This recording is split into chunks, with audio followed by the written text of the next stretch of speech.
हाय, कैसे हैं आप सभी। आई होप आप सभी बहुत अच्छे होंगे। आज मुझसे मेरे एक दोस्त ने एक सवाल पूछा। वो सवाल मेरे कॉन्टेक्स्ट से तो बाहर था, क्योंकि उस सवाल के पास मेरे पास उस सवाल का कोई एक्सपीरियंस नहीं है।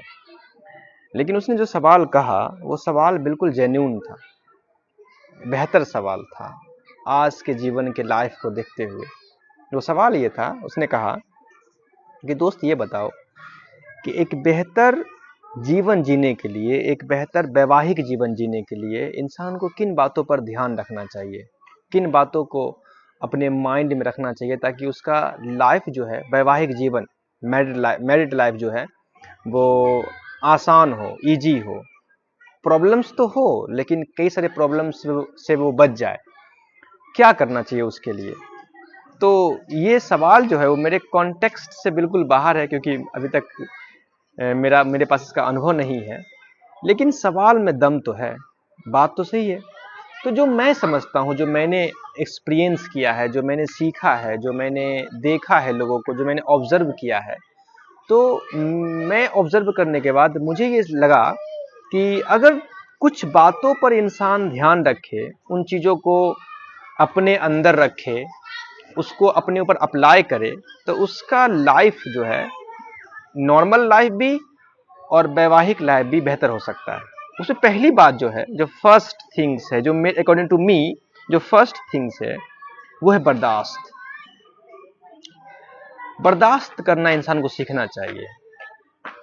हमें हम आज के डेट में जो सबसे बड़ा प्रॉब्लम हमारे पास है, वो प्रॉब्लम ये है कि हम लोगों को सुनना नहीं चाहते हैं, हम सिर्फ बोलना चाहते हैं। हमारे अंदर बर्दाश्त करने की कैपेसिटी नहीं है, हम सिर्फ अपनी बातों को रखना चाहते हैं। ये बहुत प्रॉब्लम है, ये एक बहुत बड़ा इशू है। हमें अकॉर्डिंग टू मी, मेरे हिसाब से हमें बर्दाश्त करना चाहिए। अब बर्दाश्त किस तरह का बर्दाश्त? बर्दाश्त मतलब कैसा बर्दाश्त?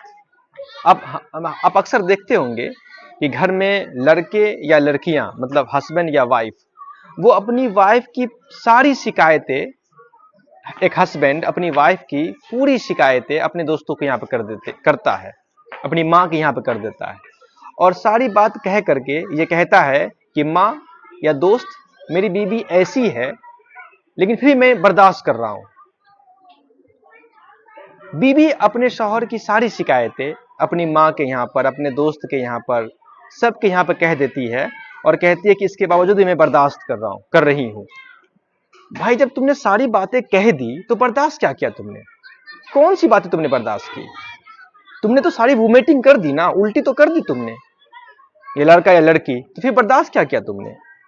फिर तो तुमने बर्दाश्त कुछ किया ही नहीं। जब तुम्हारे अंदर ये कैपेसिटी नहीं है बर्दाश्त करने की, तुम्हारे अंदर ये सिर्फ ख्वाहिश है लोगों को अपनी शिकायतें, लोगों की शिकायतें दूसरे के यहाँ पर कहने की, तो फिर तुम ये कैसे कह सकते हो कि तुमने बर्दाश्त किया? तो बर्दाश्त का मतलब क्या होता है? बर्दाश्त का मतलब है कि सारी प्रॉब्लम्स तो है, इस बात से बिल्कुल इग्नोर नहीं किया जा सकता है कि प्रॉब्लम्स तो है, लेकिन उन तमाम प्रॉब्लम्स को हम अपने एक दूसरे के साथ शेयर कर सकते हैं, उस पर बात कर सकते हैं, खुद को समझा सकते हैं, उसको समझा सकते हैं, सिवाय पूरी की पूरी शिकायत दूसरे के यहां पर करने के बजाय अब खुद में बात कर सकते हैं हम। और बर्दाश्त करने की सबसे अहम जो चीज है वो है भूलना। अगर तुम भूल नहीं सकते तो बर्दाश्त क्या कर सकते हो? तो मेरे हिसाब से तो मुझे तो ये लगता है कि अगर कोई प्रॉब्लम है तो हम उस पर बैठ के बात कर सकते हैं, और जो चीज हो गई है उसको भूल जाएं। बर्दाश्त तो इसका नाम है, बर्दाश्त तो भूलने का नाम है। बर्दाश्त शिकायत करने का नाम नहीं है, बर्दाश्त भूलने का नाम है। तो ये बात जब तक हमें समझ में नहीं आएगी, तब तक हम कैसे कह सकते हैं, तब तक हमारी जिंदगी बेहतर कैसे हो सकती है? मुझे तो ये लगता है, एक बीवी, एक हस्बैंड अपनी बीवी की, अपने हस्बैंड की सारी शिकायतें पूरे जमाने के सामने में कह देती है, और लास्ट में कहती है कि हमने बर्दाश्त किया। भाई, कैसा बर्दाश्त है ये? तुम तो सारी बातें कह दी, फिर बर्दाश्त क्या किया तुमने? तो बर्दाश्त का मतलब ये नहीं है जो तुम समझते हो। बर्दाश्त का मतलब है कि अपने जिन जो प्रॉब्लम्स है उस प्रॉब्लम्स पे बात करना, उस प्रॉब्लम्स को शेयर करना एक दूसरे के साथ, और चीजों को भूल जाना, इग्नोर करना। दरकिनार कर देना चीजों को, बात खत्म हो जाती है। पहली बात तो ये है। और दूसरी बात है, जो दूसरा इंपॉर्टेंट पॉइंट है, वो है हमदर्दी, इंपैथी। दूसरे के फीलिंग को समझना, दूसरे के जज्बात को समझना, दूसरे के एहसास को समझना। एक हस्बैंड जब घर आता है तो वो सारे दिन के प्रॉब्लम को झेल करके घर आता है, और जैसे वो घर में पहला कदम रखा, उसकी बीवी पूरी दिन की शिकायत जो है वो अपने हस्बैंड के यहां पर बोलती है। पहले एक कप पानी देने से, एक गिलास पानी देने से पहले पूरी शिकायत वो बोलेगी हस्बैंड के सामने में, और उसके बाद फिर उसकी शिकायत कम नहीं होती है, फिर वो कहती है कि आपसे मैंने ये कहा था लाने के लिए, आपने नहीं लाया, आपको तो मुझ पर ध्यान ही नहीं है, आपको तो अपने घर पे ध्यान नहीं है, आपको तो अपने बच्चे पे ध्यान नहीं है। ये क्या है मामला? अब देखो तो सही कि आपके हस्बैंड जो सुबह से शाम तक जो जलील होकर के घर के बाहर से घर आया है, तो पहले उसको समझो तो सही, बैठाओ तो सही, उसके अंदर थोड़ा सा हमदर्दी तो रखो, थोड़ा इंपैथी तो रखो, उससे एक गिलास पानी तो पूछो, फिर जो कहना है वो कहो। और ये बात मर्द के साथ भी है। मर्द को लगता है कि औरत का कोई काम ही नहीं है, मर्द को यह एहसास होता है कि औरत के पास कोई काम नहीं है। अरे भाई, एक सप्ताह घर के प्रॉब्लम्स को, बच्चे को, खाने को, जो घर में सारे सिस्टम है उसको देखो तुम समझ में आ जाएगा कि घर में कितने प्रॉब्लम्स है, कितने काम है, एक औरत क्या झेलती है।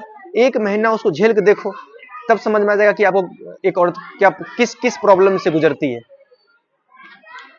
तो जब तक हमारे पास एक दूसरे के प्रति हमदर्दी नहीं होगा, इंपैथी नहीं होगा, तब तक ये प्रॉब्लम सॉल्व नहीं होगा, तब तक इश्यूज, प्रॉब्लम्स, परेशानियां जो है वो कम नहीं हो सकती है। तो हमें एक दूसरे के प्रति हमदर्दी रखना चाहिए, हमें दूसरे के एहसास को समझना चाहिए, तकलीफ को समझना चाहिए, प्रॉब्लम्स को समझना चाहिए। उसके बाद मर्द, हस्बैंड और वाइफ जो है वो एक दूसरे का साया है, वो कभी एक दूसरे के बिना अकेला नहीं रह सकता है, वो दोनों एक दूसरे के बिना अधूरा है। तो जब ये आप दोनों एक दूसरे के बिना अधूरे हो, तो फिर क्यों ना आप एक दूसरे के एहसास को समझ सकते हो। हमदर्दी आपके अंदर क्यों नहीं, छोटी सी हमदर्दी है अपने हस्बैंड के प्रति, और हस्बैंड को क्यों नहीं अपने वाइफ के प्रति हमदर्दी है। इंपैथी इंपैथी इंपैथी इंपैथी है, क्यों नहीं इंपैथी है। तो ये बात है। अगर इन चीजों को आप अगर दिमाग में रखें तो ऑब्वियसली है कि बहुत सारे प्रॉब्लम्स जो है वो ऑटोमेटिक कम हो जाएंगे, खत्म नहीं होंगे लेकिन कम हो जाएंगे। और तीसरी जो सबसे बड़ी बात है वो है खामोशी, साइलेंस, चुप रहना। अब खामोशी, इतना भी मत खामोशी होना कि इंसान खामोशी के वजह से अपना जान दे दे, ये भी खामोशी सही नहीं है। लेकिन बहुत ऐसी जगह है जहां हमें चुप रहना बेहतर है। बोलने से अच्छा है कि वहां अगर हम चुप रहें तो बहुत सारे झगड़े, बहुत सारे प्रॉब्लम्स, बहुत सारे इश्यूज जो है वो ऑटोमेटिक खत्म हो जाते हैं। हमें प्रॉब्लम क्या है कि हमें बोलने सुनने से ज्यादा बोलने का जुनून चढ़ा हुआ है, हम सुनना नहीं चाहते हैं। हस्बैंड वाइफ को सुनना नहीं चाहता है, वाइफ हस्बैंड को सुनना नहीं चाहता है। तो सुनो तो सही, कम से कम बोल क्या रहा है तुम्हारा हस्बैंड क्या तुमसे बोल रहा है वो तो सुनो, तुम्हारी वाइफ क्या तुमसे बोल रही है वो तो सुनो। और जब वो बोल रही है तो थोड़ा सा खामोश हो जाओ, बोलने दो उसको भर मतलब पूरा पेट खाली होने दो उसको। जब वो पूरी बात बोल ले तब उसको प्रतिक्रिया दो। यहां तो वो बात है नहीं, यहां है कि मैं कितना से ज्यादा बोल सकती हूं या बोल सकता हूं, खामोशी का तो नामो निशान नहीं है। तो तीसरी जो सबसे बड़ी जो इंपॉर्टेंट पॉइंट है मेरे हिसाब से वो है खामोशी। इंसान को कहीं कहीं चुप रहना चाहिए, खामोश रहना चाहिए, ताकि हम दूसरे की बातों को सुन सके। मैं बताऊं ना, एक जो मैं समझता हूं वो ये बात है कि बहुत सारी बातें ऐसी है जो चुप रह करके सुनने से भी खत्म हो जाती है। बहुत सारे प्रॉब्लम्स, बहुत सारी लड़ाई, बहुत से झगड़े सिर्फ सुनने से खत्म हो जाती है। तो कम से कम ये जो स्किल्स है वो हमारे पास होनी चाहिए कि हम लोगों को सुने, अपने आसपास के लोग को सुने, अपनी बीवी को सुने, अपने हस्बैंड को सुने।